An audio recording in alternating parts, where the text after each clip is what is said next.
A couple years ago, I purchased several sets of the Tombow dual brush markers, and I really like them. They're really nice.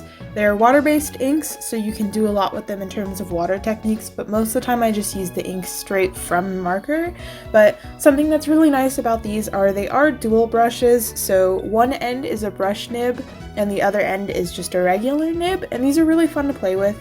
Out of the 3 sets I got, there were some repeats within them, and there weren't a whole lot of pastel colors. I know they sell a pastel pack of the markers, but I don't think I actually ended up purchasing that one. I know I got, like, gray tones. I think I got a rainbow pack and one other. I honestly don't remember at all. It was so long ago. But recently I really wanted to expand my collection of these markers, and just mainly for the purpose of getting pastel tones, because, like, while the sets I had, they did have some that were lighter tone markers, most of them were, like, very dark and vibrant, so I just kind of wanted to get especially more peach tones just so I could play with these markers. They're a lot of fun to play with. I really like these markers because they're very easy to blend, but at the same time, once they're dry, they're a lot harder to reactivate, so you can both blend these markers together and you can layer them on top of each other without worrying too much about reactivating the layer beneath them. They're really nice markers. So a couple weeks ago I decided to order some from I think I got like 5 to 10 pastel shades, and most of them were pinks and like peaches, and I'm very happy I did that because pink is my favorite color and I definitely like working with pink tones the most in my art, and the pastel ones I got are so nice.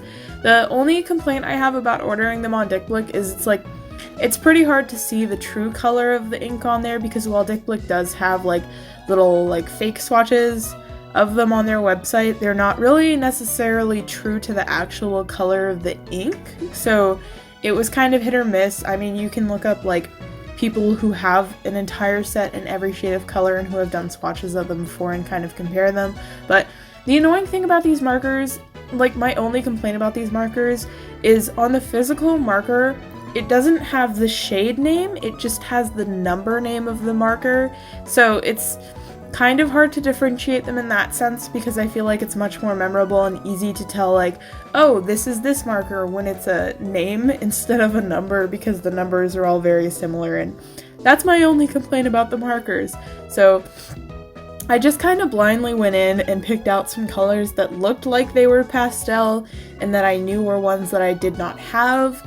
I specifically wanted to get a lot of pastel blues because I didn't have a single light blue. They were all very dark and very pigmented, and I wanted to get, like I said, a bunch of pinks, and I'm very happy with the selection I got. I feel like I have a much more rounded set where I can achieve lighter tones and darker tones, which is always something that you kind of want just so you can make a contrasting piece.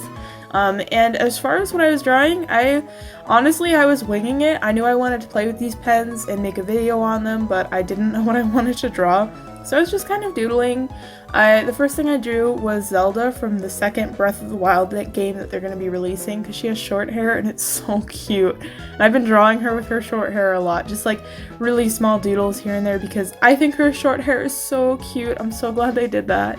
I also drew this like fox-like animal. I don't know, it was this animal that I drew a long time ago, and while I didn't have the color scheme to necessarily achieve the like pattern on its fur that I initially drew it in, I just kind of went for it, and I really like the way it looks. It looks like it's almost like ice shards on it instead of fur.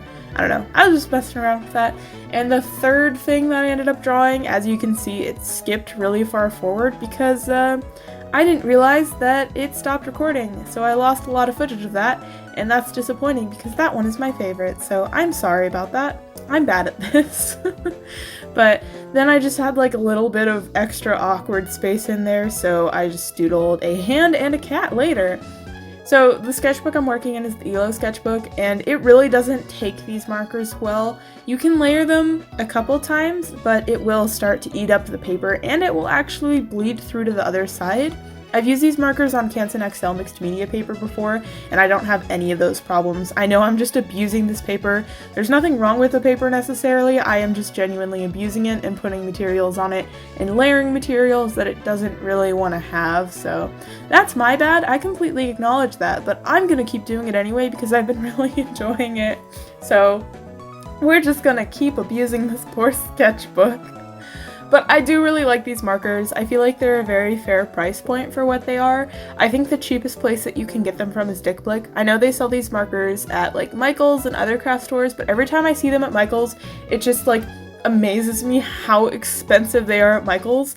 Even when they go on sale, they're still really freaking expensive. So don't buy these from Michael's because they're really expensive. I mean, you do what you want, but like they're a lot cheaper on Dick Blick, so that's what I would recommend if you're interested in looking at them.